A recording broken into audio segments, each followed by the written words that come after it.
అంటే మీకు ప్రతిపక్షం అన్నా, నాయకులన్నా, ప్రజాస్వామ్యం అన్నా, లా అండ్ ఆర్డర్ అన్నా అది కనీస గౌరవం ఉందా ఈ ప్రభుత్వంలో ఉన్నటువంటి పెద్దలు కానీ అడుగుతా ఉన్నా. పక్కనే హోంమంత్రి గారు ఉంటారు.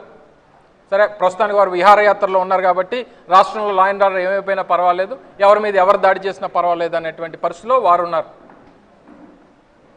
ముఖ్యమంత్రి గారికి అయితే అసలు రాష్ట్రం ఏమైపోయినా పట్టదు, మా నాయకులు ఏం చేస్తే అదే రాజ్యాంగం అనేటువంటి విధానంలో ముఖ్యమంత్రి గారు ఉన్నారు. ఉప ముఖ్యమంత్రి గారికి వారికి ఒంట్లో బాగాలేదు, వారు రెస్ట్లో ఉన్నారు. మరి రాష్ట్రాన్ని నడిపించేది ఎవరు? తెలుగుదేశం పార్టీ నాయకులు ఏం చేస్తే అదే ఈ రాష్ట్రంలో రాజ్యాంగమా? మిమ్మల్ని ఎవరో ప్రశ్నించడానికి వీల్లేదా? ప్రతిపక్షం ఉండడానికి వీల్లేదా? మాట్లాడినటువంటి వారిని మాట్లాడినట్టుగా చంపేస్తారా? ఇది ఈ రోజు నుంచి మొదలైనటువంటిది కాదు తెలుగుదేశం పార్టీ. గతంలో వంగవీటి మోహన్ రంగని చంపారు, దశరథరామని ఒక జర్నలిస్ట్ని చంపారు, తర్వాత అనేక మందిని చిన్న చిన్న కార్యకర్తలను చంపారు, నాయకుల్ని చంపారు. ఎవరు అడ్డొచ్చినా ఇది మా పార్టీ తాలూకు విధానం, మమ్మల్ని ప్రశ్నించడానికి ఎవరు వీల్లేదు, మాట్లాడినట్టు గొంతు లేచినటువంటి గొంతుని కోస్తామన్నటువంటి విధానంతో ఈరోజు తెలుగుదేశం పార్టీ ముందుకెళ్తా ఉంది. కూటమి నాయకత్వం అంతా కూడా ఆ రకంగానే వ్యవహరిస్తూ ఉంది. ఈరోజు పెద్దలందరూ కూడా, పెద్దలు ముత్యాల నాయుడు గారు, ధర్మశ్రీ గారు, భరత్ గారు, జిల్లా పార్టీ అధ్యక్షులు ప్రసాద్ గారు, సోదరులు గణేష్ గారు, అందరం కూడా వేదిక మీద ఉన్నటువంటి నాయకత్వం అంతా కూడా ఈరోజు మనందరం కూడా కలిసి వెళ్ళి కంప్లైంట్ ఇవ్వబోతా ఉన్నాం. ఇచ్చిన తర్వాత వారికి సమయం ఇస్తాం. క్లియర్గా ఇందులో ఎవరైతే నిన్న దాడి చేసినటువంటి వారు ఉన్నారో వారందరి పేర్లు ఇందులో మెన్షన్ చేశాం. ఇందులో రౌడీ షీటర్లు, మర్డర్ కేసుల్లో ఉన్నటువంటి వారు, గంజాయి కేసుల్లో ఉన్నటువంటి వారు, రాజకీయ హత్యా ప్రయత్నాలు చేసినటువంటి వారు అందరూ కూడా ఇందులో ఇన్వాల్వ్ అయి ఉన్నారు. వీరందరికీ సూత్రధారి స్థానిక స్పీకర్ గారు. వీళ్ళందరూ కూడా పాత్రదారులు. ఎట్టి పరిస్థితుల్లో ఇచ్చినటువంటి కంప్లైంట్ మీద యాక్షన్ తీసుకోకపోతే వారికి 24 గంటలో 48 గంటలో పార్టీ నాయకత్వం అంతా కూడా చర్చించుకొని వారికి కూడా సమయం ఇవ్వాలి కాబట్టి సమయం ఇస్తాం. ఇవ్వనటువంటి పక్షంలో పార్టీ ఒక పెద్ద కార్యాచరణ రూపొందిస్తాం. ప్రభుత్వం మీద ఒత్తిడి తీసుకొస్తాం, పోలీసు మీద ఒత్తిడి తీసుకొస్తాం. ఎవరికన్నా ఇబ్బంది కలిగితే ఈ పార్టీ అంటే ఈ నియోజకవర్గానికో ఈ నియోజకవర్గంలో ఉన్నటువంటి నాయకులకు మాత్రమే కాదు, మన పార్టీలో ఎవరికి కష్టం వచ్చినా జిల్లాలో ఉన్నటువంటి పార్టీ నాయకత్వం అంతా కూడా ఒక కుటుంబంలా కలిసి వస్తుంది, మీకు అండగా నిలబడుతుంది అన్నటువంటి ఒక భరోసాని పార్టీకి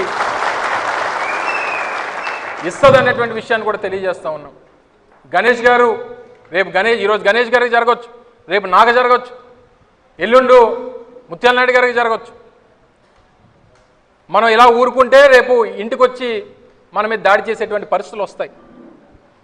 ఎట్టి పరిస్థితుల్లో అవకాశం వారికి ఇవ్వడానికి వీల్లేదు. రెండోది, ఉత్తరాంధ్రలో ఇటువంటి సంస్కృతి లేదు. గతంలో ఎప్పుడన్నా ఈ ఉత్తరాంధ్ర ప్రాంతంలో ఇటువంటి సంస్కృతి లేదు.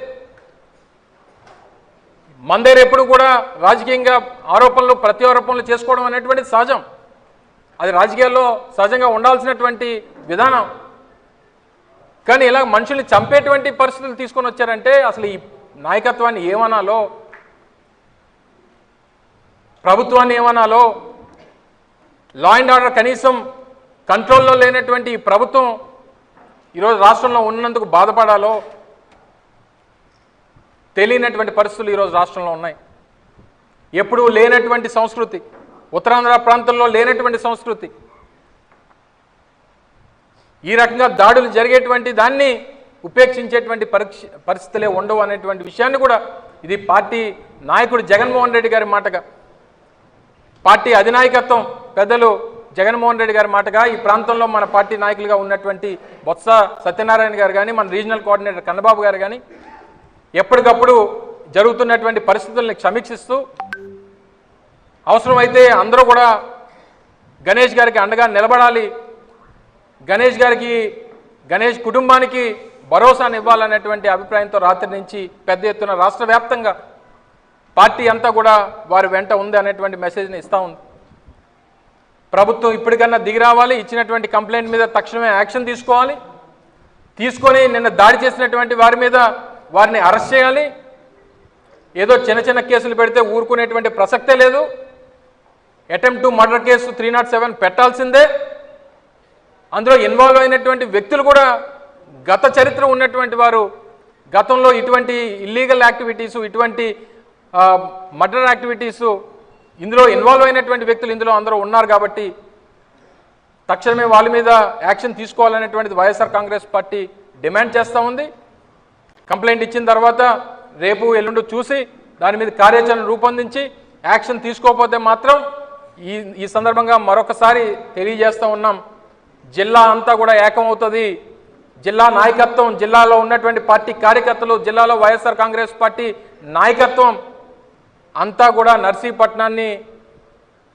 నర్సీపట్నం వేదికగా ప్రభుత్వాన్ని నిలదీసేటువంటి రోజు తెచ్చుకోవద్దు అనేటువంటి విషయాన్ని మరొకసారి ఈ సందర్భంగా మీ ద్వారా తెలియజేసుకుంటూ, మరొకసారి ఈరోజు నాయకత్వం అంతా కూడా రావడానికి కారణం మీకు తోడుగా పార్టీ ఉంది, మీకు తోడుగా మీ కుటుంబం ఉంది, మీకు ఏ ఆపద వచ్చినా మీ కుటుంబ సభ్యులు మీకు అండగా నిలబడతారు, మీ ముందుండి నిలబడి పోరాటం చేస్తారనేటువంటి మెసేజ్ని ఇవ్వాలనేటువంటి ఉద్దేశంతో ఈరోజు జిల్లా నాయకత్వం అంతా కూడా మీ దగ్గర వచ్చిందనేటువంటి విషయాన్ని తెలియజేసుకుంటూ, గణేష్ గారు ఆయన ధైర్యవంతుడు, అందులో ఏ రకమైనటువంటి మరో ఆలోచన లేదు.